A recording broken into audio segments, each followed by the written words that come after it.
मेरा ये मानना है कि जो व्यक्ति सत्य को सिर्फ सीधा और साधारण तरीके से देख सकता है, उसे प्रवचन करने की ज़रूरत नहीं है। मैं यहाँ आप लोगों के सामने सिर्फ सत्य के बारे में, सत्य को पहचानने में आप लोगों की मदद करने के लिए यहाँ पे आया हूँ। मुझे ऐसा लगता है कि सत्य को जितना सरल रूप से देखकर जीवन में स्वीकार किया जाए, जीवन उतना ही सरल हो सकता है।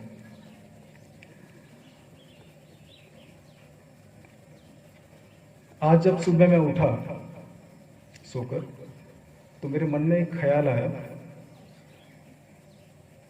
इस ब्रह्मांड का हर एक कण, हर एक वस्तु बिल्कुल सही क्रम में, बिल्कुल सही समय पे, बिल्कुल सही तरीके से काम कर रही है। चाहे हमारी आकाशगंगा हो, चाहे सूर्य हो, चाहे चंद्रमा हो, चाहे सारे के सारे 9 ग्रह हो, और चाहे इस ब्रह्मांड का हर एक वो ग्रह हो जिसको अभी इंसान खोज नहीं पाया है। धरती की नदी, धरती के पेड़ पौधे, धरती के सारे जानवर, धरती के जितने भी प्राणी हैं, केवल इंसानों को छोड़ के सही क्रम में काम कर रहे हैं। सबको ये पता है कि मेरे जीवन का लक्ष्य क्या है। अगर आप फूलों की तरफ देखेंगे तो फूल खिल रहे हैं, खुशबू फैला रहे हैं। अगर आप नदी की तरफ देखेंगे तो नदी समुद्र में जाके मिल जाती है। अगर आप पेड़ पौधों को देखेंगे तो वो उठ रहे हैं, खिल रहे हैं और अपना मकसद पूरा कर रहे हैं।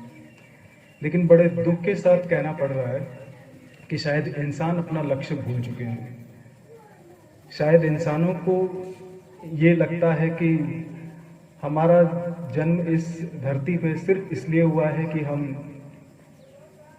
काम करें, कमाएं, खाएं और परिवार बनाएं और इस दुनिया से चले जाएं।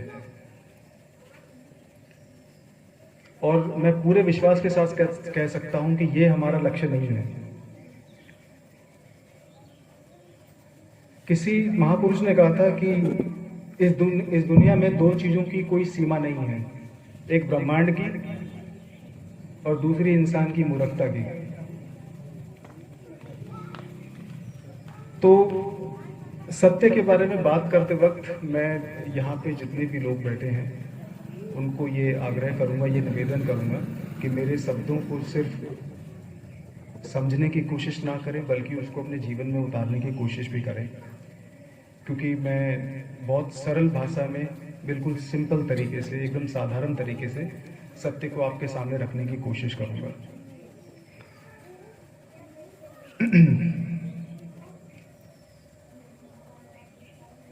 अगर हम अपने जीवन को बिल्कुल साधारण तरीके से देखने की कोशिश करें और इस बात का जवाब आप मुझे ना दें, बल्कि आप खुद अपने मन में ये झांक के देखें कि क्या आपका जीवन फिलहाल सही चल रहा है, क्या आप अपने जीवन में पूरी तरह खुश हैं, क्या अपने जीवन में आपको कोई उलझन नजर आ रही है।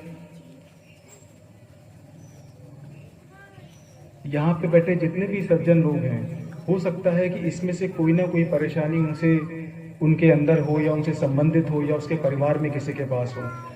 लेकिन हमारा जीवन सिर्फ ये इन परेशानियों से जूझने के लिए नहीं है।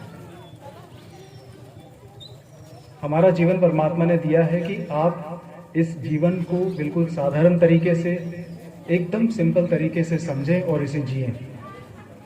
लेकिन उसके लिए हमें सबसे पहले एक काम करना होगा, जो हमारे को जितने भी संत हमारे हिंदुस्तान में हुए हैं, जितने भी ज्ञाता हुए हैं वेदों के, उन सब ने हमें एक बात बहुत ही साधारण तरीके से समझाने की कोशिश करी, और वो ये है कि हमें अपने आप को समझना पड़ेगा।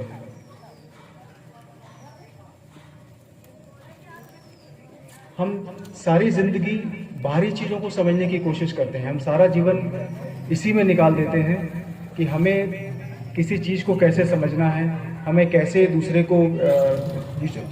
चीज़ों को समझने की कोशिश करनी है, लेकिन हम अपने आप को कभी नहीं समझ पाते।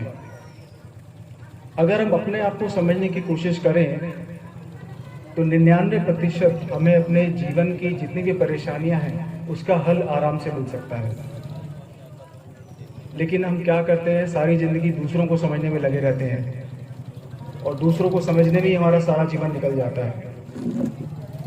संत कबीर कह के गए हैं कि तेरा साईं तुझ में है, जाग सके तो जाग। एक बात और है जो मैंने अपने जीवन में नोटिस करी है, हमारे जीवन में बहुत सारे शब्द हमने अपने मन में संजो के रखे हैं, और जब हमें कुछ बोलना होता है तो हम उन शब्दों का इस्तेमाल करके दूसरे व्यक्ति को चुप करा देते हैं। शब्द सच्चाई नहीं होते, शब्दों में और वास्तविकता में बहुत फर्क होता है। अगर कोई व्यक्ति आपसे बोले कि मैं आपका बहुत आदर करता हूं, रिस्पेक्ट करता हूं, तो आपको वो तुरंत महसूस हो जाता होगा कि वास्तविकता में वो व्यक्ति आपकी आदर करता है या सम्मान करता है, या सिर्फ शब्दों का इस्तेमाल कर रहा है। महसूस होता है कि नहीं होता? तो शब्द अगर करनी से मैच नहीं करते हैं, अगर कथनी और करनी में फर्क है, तो आपको फौरन पता लग जाएगा कि सिर्फ ये कथनी है, इसके पीछे कोई करनी नहीं है, और वो आपको तुरंत महसूस होगा।